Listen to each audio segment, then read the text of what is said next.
Alright, let's now actually work with streams. And again, starting by creating a new file. Alright, now let's say that for some reason in our application, we need to read a large text file from the file system and then send it to the client. So how would we do that? Well, there are multiple ways, and we're going to explore a few of them, starting with the most basic one and moving all the way to the best way of doing this.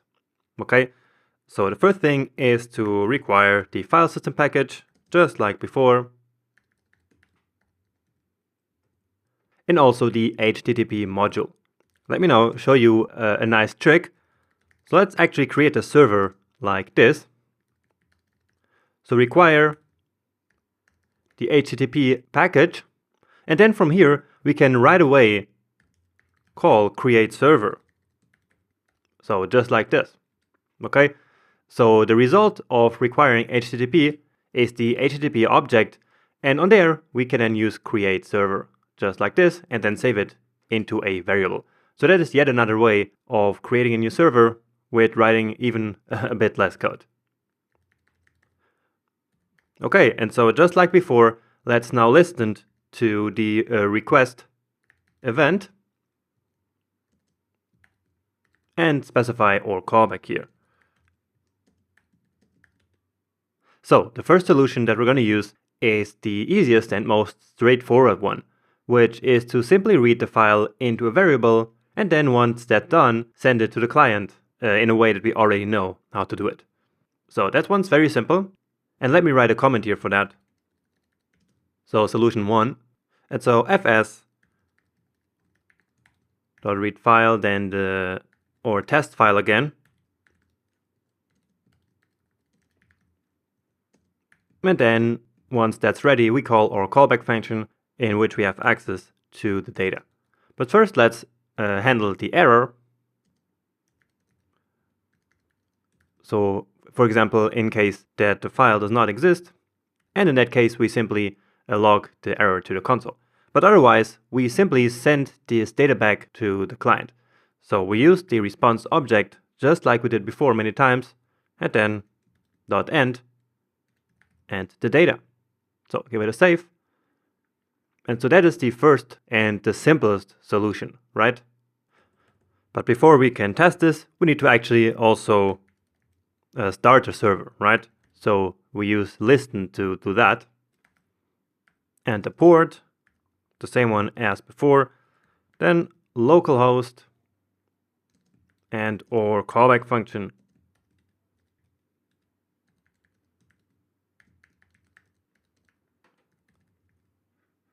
Okay, so let's see if this actually works.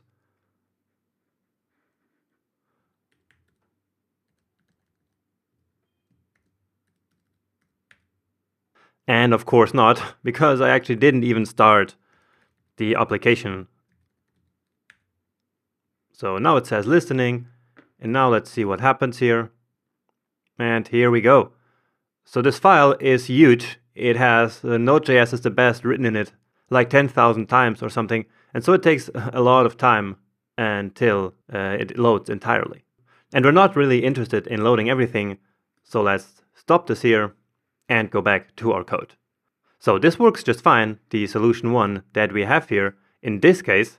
But the problem is that with this solution, Node will actually have to load the entire file into memory, because only after that's ready, it can then send that data.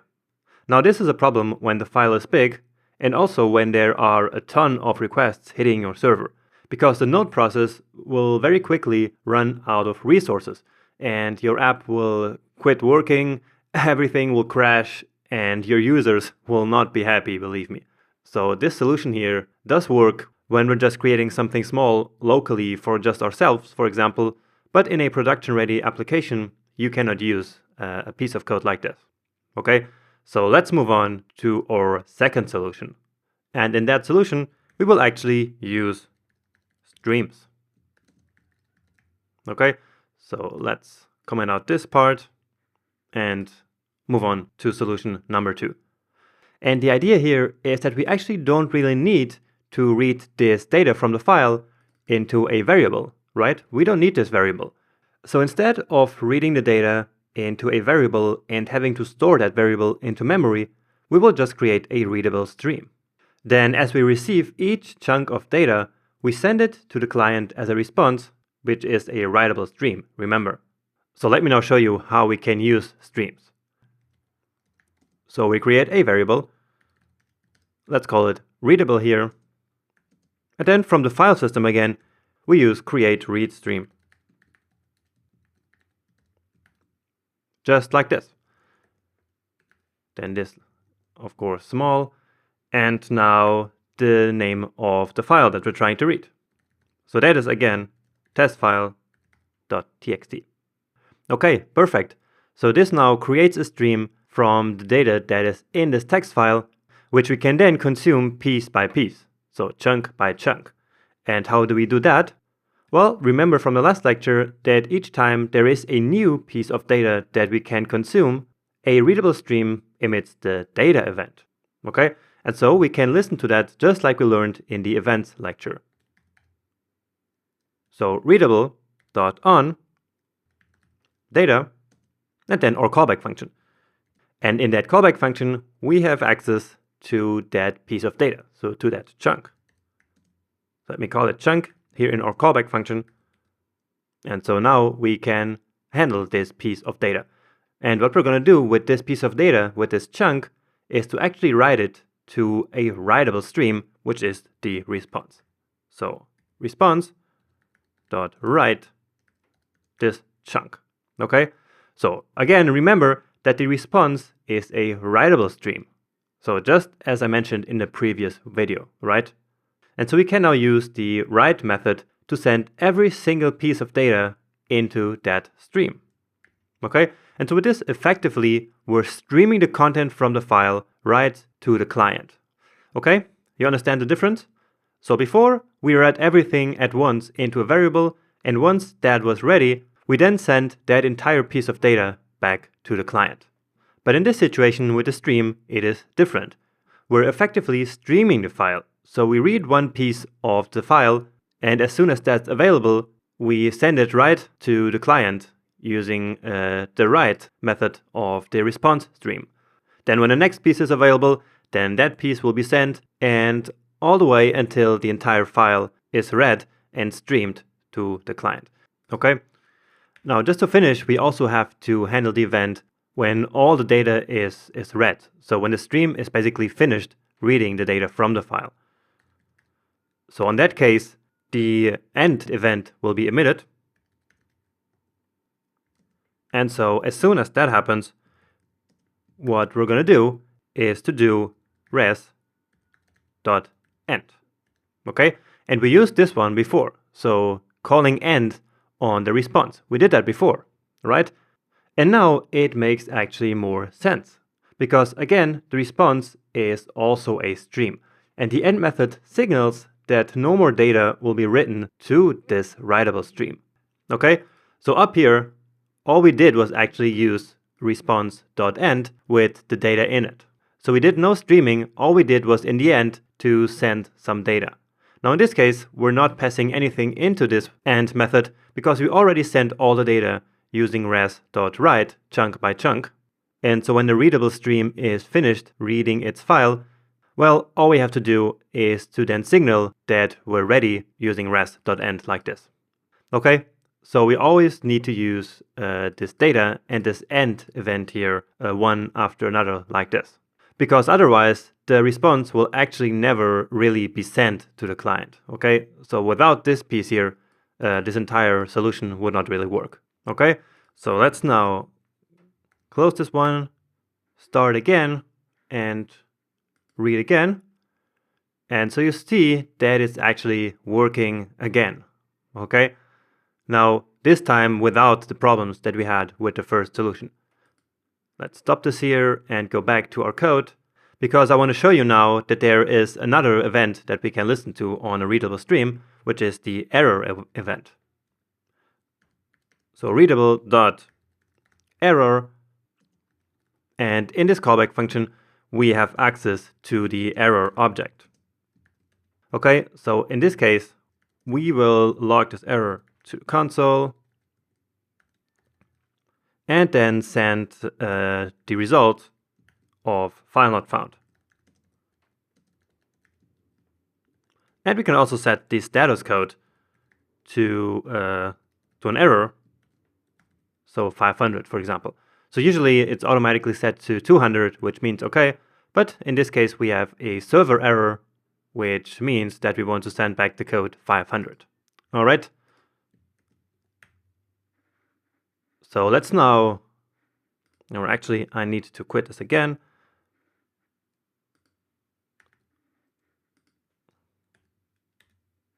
So let's see what happens now.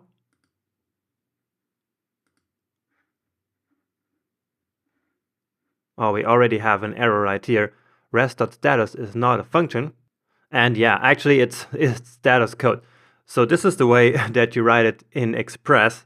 So I'm already used to writing Express so much.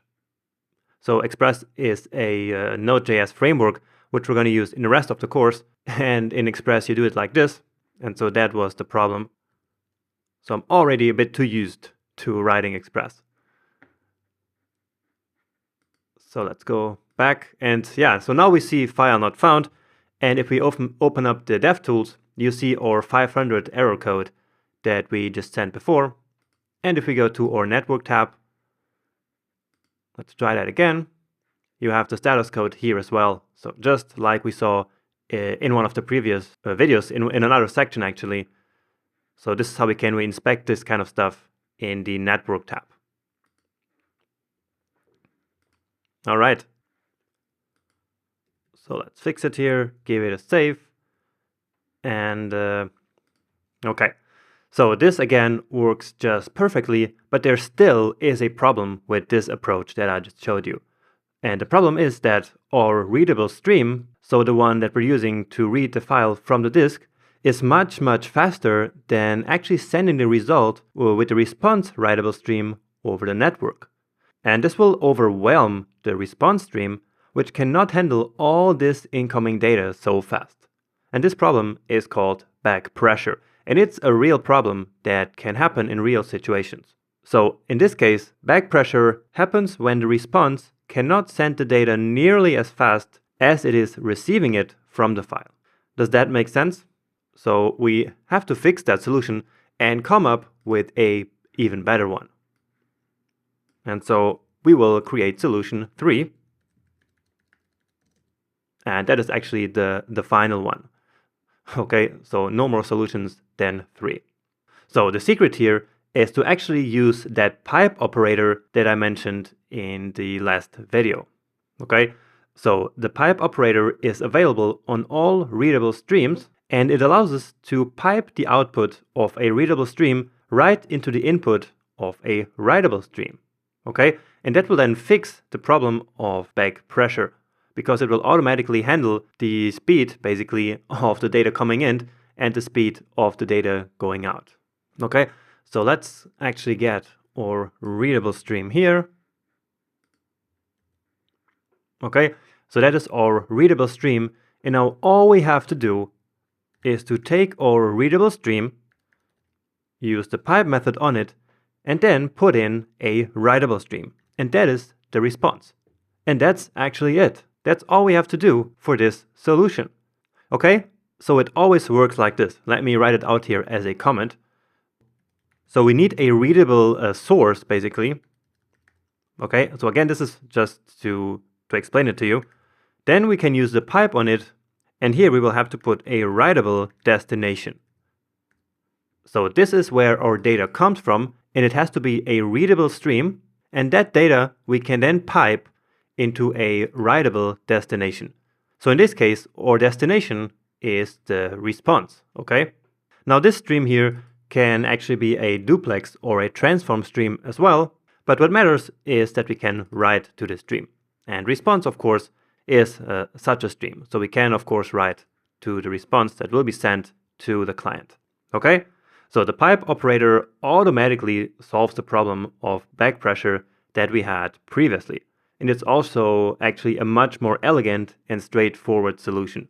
So what we did here before was just to show you all the ways in which we can use the stream methods and events in order to create this kind of solution. And of course, they have many use cases, but in a problem like this, the pipe operator is actually the best solution. Behind the scenes, it does something like this here actually, but again, in a much more straightforward way for us to write, because it handles all this stuff internally behind the scenes. So I believe that pipe here is actually the easiest way of consuming and writing streams, unless, of course, as I mentioned, we need a more customized solutions. And then we have to use these more complicated tools like these events and methods that I showed you before. All right, so just to finish, let's quit the process here, start it again, and of course, see if it still works, which it does. And so our work is done here. So we're finished with this lecture and ready to go straight to the next one.